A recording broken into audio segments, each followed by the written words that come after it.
Asimilasi adalah proses pembinaan narapidana yang dilaksanakan dengan membaurkan narapidana di dalam kehidupan masyarakat.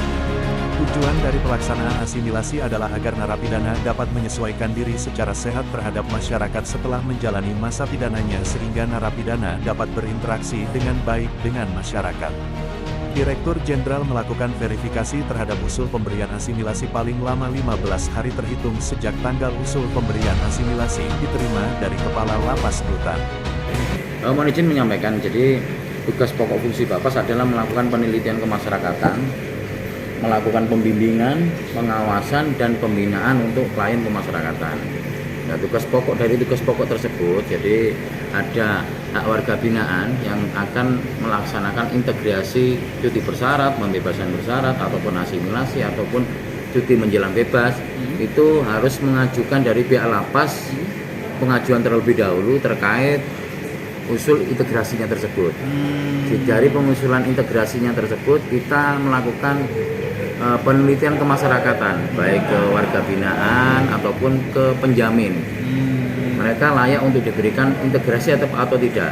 Gitu ya. Nah, setelah kegiatan penelitian kemasyarakatan yang warga binaan itu layak untuk mendapatkan integrasi, kita buatkan dalam bentuk laporan penelitian kemasyarakatan.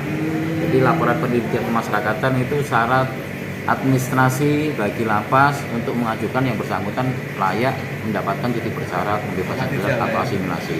Nah, khusus untuk asimilasi sesuai dengan Permenkumham nomor 42 tahun 2020 itu yang mendapatkan hak asimilasi dan perpanjangan sampai tanggal 31 Desember tahun 2022.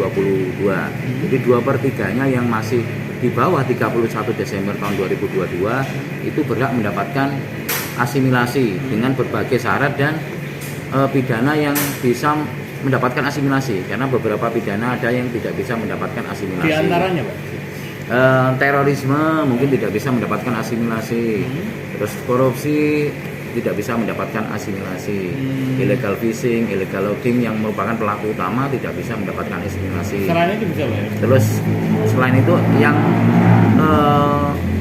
pernah menjalani pidana, jadi pernah menjalani pidana terus terpidana lagi dengan perkara apapun itu tidak bisa mengajukan untuk asimilasi. Residivis intinya residivis tidak bisa mengajukan asimilasi karena hal tersebut memang dituangkan melalui peraturan Permenkumham tersebut. Jadi perpanjangan kemarin Permen 32 diperpanjang sampai akhir 31 Desember 2022 itu untuk asimilasi. Jadi asimilasi yang bisa mereka dapatkan karena 2/3-nya jatuh pada di bawah tanggal 31 Desember. Nah, gitu. Untuk selanjutnya mungkin kita masih belum mendapatkan peraturan baru dari Menteri. Akhirnya kita mungkin per tanggal 31 Desember kita anggap asimilasi berakhir tanggal tersebut. Apabila 2/3-nya melebihi 31 Desember 2022, mereka punya hak. Yang pertama hak integrasi untuk cuti bersyarat, pembebasan bersyarat itu tetap menjadikan hak tersebut. Dan hak tersebut sudah tertuang dalam undang-undang yang baru. Jadi Undang-Undang Permenkumham nomor 22 tahun 2022 kemarin sudah disahkan pada bulan Agustus. Itu ada beberapa hak-hak yang menjadi kewenangan, menjadi haknya warga binaan. Nah, terkait juga subsidiar, pengurangan subsidiar ataupun sebagainya itu sudah diatur dalam Permenkumham nomor 22 tahun 2022. Gitu. Jadi tugas Bapak Jadi tugas Bapak hanya memberikan rekomendasi penelitian kemasyarakatan. Mereka berhak atau tidaknya mendapatkan cuti bersyarat, pembebasan bersyarat maupun asimilasi itu nanti dirapatkan dalam sidang TPP maupun di Bapas, sidang TPP ada di lapas, juga sidang TPP yang ada di pusat, bisa kantor wilayah atau langsung pusat dari Dirjen Pas. Jadi kita hanya mengusulkan dari sini, hanya sifatnya mengusulkan untuk mendapatkan hak warga binaan ini seperti itu.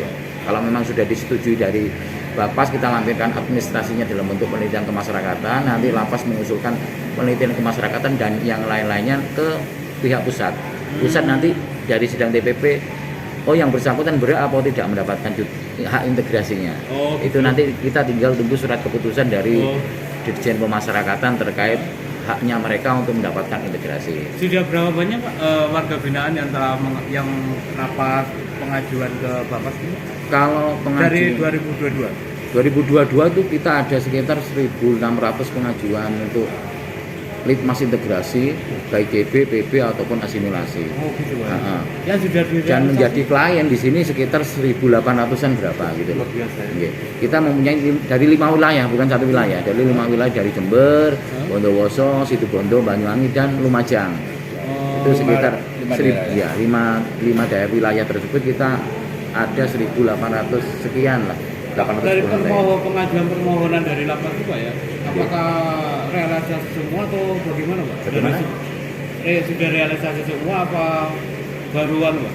Oh, insya Allah kalau untuk pengajuan dari lapas dan rutan terkait untuk cuti bersyarat, pembebasan hak integrasinya mereka, kita sudah realisasikan dalam bentuk laporan penelitian kemasyarakatan. Kita bisa sampaikan ke lapas dan rutan. Berapa orang Pak yang sudah direalisasi Pak permohonannya? Kalau dari permohonan 1.600 atau 1.700 itu kemungkinan kita realisasikan semua. Wah luar biasa. Nah, minimal nanti dari 5 wilayah tersebut hak integrasinya mereka bisa mendapatkan hak integrasi atau tidak itu putusannya ada di pusat nanti. Ya?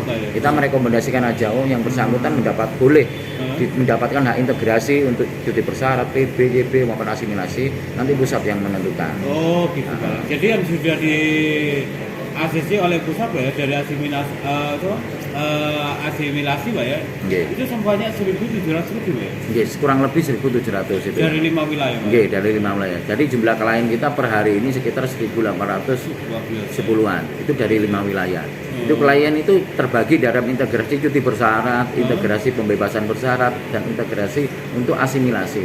Jadi program pemerintah kalau asimilasi mulai tahun 2020 sesuai dengan Permenkumham nomor 24 tahun 2020 kemarin sudah. Jadi diperbarui lagi ada Permenkumham nomor 22 tahun 2022 yang menjamin haknya warga binaan untuk bisa mendapatkan integrasi, itu ada di sana. Nah, peraturan di sana sudah terpenuhi semua haknya warga binaan. Pak, satu lagi nih Pak. Okay. Apa himbauan dari Bapak sendiri untuk warga binaan? Kalau kita himbauan untuk warga binaan, mungkin sebaiknya mereka yang sudah mendapatkan hak integrasinya, baik PB, PB ataupun asimilasi, untuk tidak melakukan pengulangan kembali terkait tindak pidananya. Oh, gitu. Nah, yang pertama, yang kedua bisa cepat beradaptasi dengan masyarakat dan bersosialisasi. Lakukan kegiatan yang positif, keterampilan dan pembinaan yang telah dilakukan di lapas maupun kegiatan kemandirian kepribadian yang pernah kita lakukan di Bapas itu bisa diimplementasikan ke masyarakat umumnya gitu. Oh, iya. Pak, satu lagi nih Pak. Okay. Kalau misalkan warga binaan tersebut melakukan kembali Pak, ada nggak tindakan dari Bapak? Oh begini, jadi selama ini memang ada beberapa, jadi cuma dari sekian itu mungkin 0, berapa persen aja, satu atau dua, kecil sekali dari 5 wilayah, mungkin 1, 2, 3 orang yang melakukan tindak pidana kembali. Nah, langkah yang dilakukan oleh Bapas adalah pencabutan reintegrasinya mereka, baik itu pembebasan bersyarat, cuti bersyarat maupun asimilasi. Jadi setelah menjalani pidana yang baru mereka lakukan, kita tambahi dengan pidana kekurangan mereka selama hak integrasinya dicabut.